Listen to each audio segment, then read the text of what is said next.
14:2 అందరూ పాపము చేసి దేవుడు మహిమను పొందలేక పోవుచున్నారు.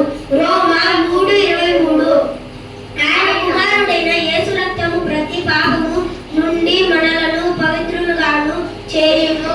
1 యోహాను 1:7 హిమము కంటెను నేను తెల్లగా నుండునట్లు నీవు నన్ను కడుగుము.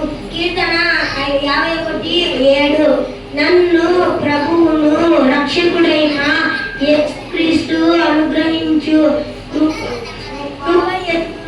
కృపయన్నును జ్ఞానమందును అభివృద్ధి పొందుడి. 2 Petrus 3:10 రక్షించిన దానిని వెనక్కి రక్షించుటకు మనిషి కుమారుడు వచ్చెను.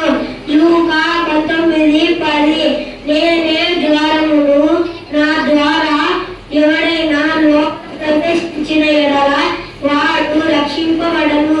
యోహాను 10:9 మీరు విశ్వాసము ద్వారా కృప చేతనే రక్షించబడి ఉన్నారు.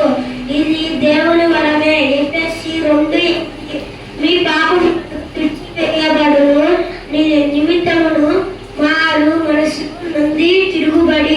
అపొస్తలుల కార్యములు 3:20 క్రీస్తునందు దేవుడు మిమ్మును క్షమించి ప్రకారము మీరును ఒకరినొకరు క్షమించుడి. ఎఫెసీ 4